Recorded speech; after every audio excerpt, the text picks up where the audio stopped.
It's actually happening as we have multiple huge Jays updates to go over today, specifically surrounding one player that not only has big implications going forward, but a surprising update surrounding him. I'm going to break that down as well as discuss multiple other huge injury updates, including one surrounding Jimmy Garcia that has fans very concerned. We also have the Jays making a couple of other moves. Ton to go over today, folks. But before we get into it all, if you're part of the percentage who aren't subscribed to the channel, this is the place to be for daily Jays content. Your guys' support has truly been unbelievable. If you want to continue supporting, make sure to hit that subscribe button. And thank you guys again for your continued support over here as we're on the road to the big goal of 20,000 subscribers. Folks, the Jays are coming off a big win yesterday. Obviously, it was an exciting one against Joe Ryan. I had a video on that last night.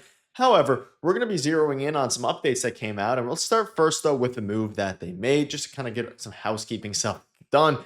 Paxton Schultz option back down to AAA. They called him up for a day. They used him in long relief, kind of a couple innings, and then sent him back down in exchange for Justin Brule, who we also saw in yesterday night's game. Funny enough. But at the end of the day, folks, here it's a lot of juggling of the relievers down between AAA. And obviously, once September comes around, September 1st, the rosters expand. I would expect to see probably Joey Loperfido back, but definitely, most likely Braden Fisher back out of that bullpen group. So I want to just throw this out here because it's very interesting kind of just seeing all these guys move. However, we finally got an update surrounding Anthony Santander, and folks, it is happening. He is now hitting off of, well, for one, he's hitting, but he's hitting off of high velocity pitching machines. So Anthony Santander is in Toronto with the Blue Jays. He's progressed to hitting of high velocity pitching machines, which means that he is also scheduled to take some fly balls in the outfield pregame on Monday. So this is pretty big here. There's actually a chance that we see Anthony Santander play for the Toronto Blue Jays this year. And it's at a point now where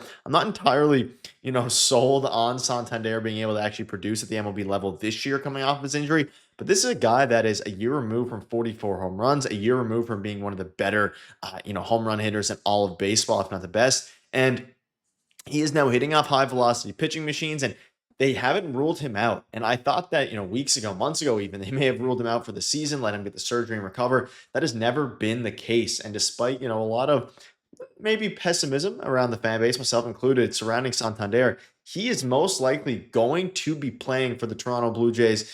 Not most likely, sorry. He's obviously going to play for him next year. There's a decent chance at this point that he somehow shows up because there's still a month or so left in the season, and they could use Santander's contributions with the struggles lately of guys like Clement, Lucas, all these different guys, albeit Lucas had a great game yesterday. But at the same time, they could use some of his, some of his power. And Ben Nicholson-Smith, I think off like on a radio show or something, basically said that once Santander starts taking fly balls in the outfield, that is, the beginning of he's going to be able to basically right after that do rehabs in game. So there's a chance that next week we see him play for, I'm not sure what league we'll see him play for, maybe AAA Buffalo, get him in there. And there's a good chance that beyond that, they try to get him in for a few games before, the playoffs start. And it's going to be a tough series down the stretch, like multiple tough series. You have the hardest, the Jays that is have the hardest strength of schedule in all of baseball heading into the month of September. So it's going to be interesting, but it's finally happening, and it's actually happening. Anthony Santander is hitting. He's hitting off high velocity machines, and a rehab stint is hopefully right around the corner, bearing any, of course, big setbacks, which are very, very possible. But it's interesting. He's now officially hitting off of the machines, which means that a rehab stint, if he gets there, could make things very interesting. And obviously, we've been talking about in the struggles of Clement at times, Nathan Lucas, all these different guys.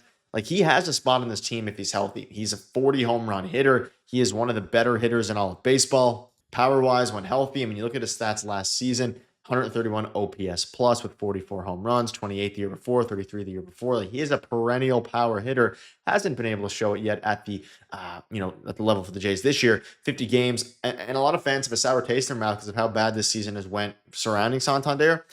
He won't mess up the chemistry. Get him back in there, get some power going, and maybe that's a hot take by me, but I would love to have him back on the Jays. Now, some other pretty rough updates here.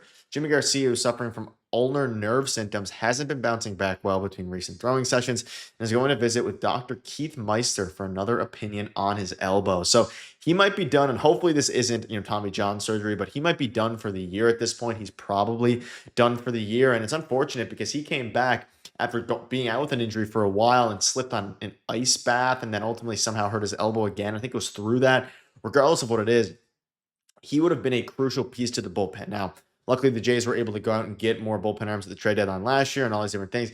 it would have been great to see, of course, Jimmy Garcia back with this team. But I'm happy with the way their bullpen's looking, but it's not great. And I guess now at this point, we signed him to a 2-year deal at the offseason, beginning of the offseason, the first move. And I mean, again, you'd be able to have him on the team next year. I'd say just recover at this point. And if there's a chance he can pitch for the Jays this year, you obviously take that. You never want to, take away opportunities here, especially given the fact that the Jays could use any bullpen help they can get. It's been struggling. I covered it in yesterday's video. It's been struggling in the month of August. But at the same time, folks, Jimmy Garcia, if he's struggling with his recovery. So that's the update on that. And speaking of another guy who's struggling with his recovery, that is Nick Sandlin, who could be out for the year as well. He experienced some discomfort in his elbow while throwing from 120 feet recently. He's in Toronto to be assessed by the Blue Jays staff. Club's hope is that Sandlin's setback is a minor one and that he can continue throwing, but it'll depend on how the medical staff evaluates him. So this is, of course, the second piece in the Andres Gimenez trade, which is looking pretty good at this point. He was really, really good in his brief stint for the Jays so far this year. I mean, you think back to the start of the season, there was a lot of extra inning games, and I always talk about how good Nick Sandlin was in extras. Not great news again. Like, the good news is Santander is progressing finally. The bad news is both of your bullpen pieces you were hoping could, at least one of them, make a push towards the end of the season here. I don't know if either of them at this point are going to be able to do that. And obviously Nick Sandlin, the sidearm and the guy, great slider. He's probably going to be out now for the year, which is very, very unfortunate. But again, I mean, as updates come out, we'll keep you up to date. And it's a very fluid situation. Luckily, the Jays have an abundance of arms. Braden Fisher is currently sitting in the minors, rotting in the minors a little bit. I'm sure they'll bring him back once once the rosters expand and they bring him up from AAA. Joey Loperfido, same thing. If Santander really produces, maybe there's a conversation to be had between, Nathan Lucas and, Joey Loperfido. Who do they send down, call up? Obviously, Nathan Lucas has produced this year fairly well. Struggled a lot as of late. Had a great game yesterday, 2 hits, a couple RBIs there, I believe it was. But at the end of the day, they have to get the job done, and whatever's best for this team. We're in a bit of an unprecedented spot here in this current, Vladimir Guerrero Jr. Bichette era. They're pushing not only for a wild card spot, they're pushing for an AL East, pennant. They're pushing for a pennant race. In order to do so, you need to make some tough decisions. We've already seen it with Joey Loperfido, and we'll continue to see it with guys like, of course, Braden Fisher and whoever else decides to, potentially Nathan Lucas there. But quickly, coming off yesterday's game, shout out to everybody who produced well against Joe Ryan. In case you missed it, I covered that a little bit in yesterday's video. But looking ahead to tonight's game and tomorrow's series finale, Chris Bassett goes up tonight against Bailey Ober, and then Eric Lauer against Zebby Matthews. Again, you took care of the easiest piece of work against Joe Ryan. Go out, take care of business against Bailey Ober and then Zebby Matthews. Again, Eric Lauer's on Wednesday. They push Shane Bieber to Friday. So you line up really well against the Milwaukee Brewers. We might see some Gausman Scherzer action again with the way things have been going, and might give José Berríos 7 days of rest. We'll keep you up to date on that, folks. But let me know down below what your thoughts are. Things are getting crazy. Things are picking up. We'll keep you up to date every step of the way. You guys have been absolute beasts of the support. So thank you guys for watching. See you later. Cheers.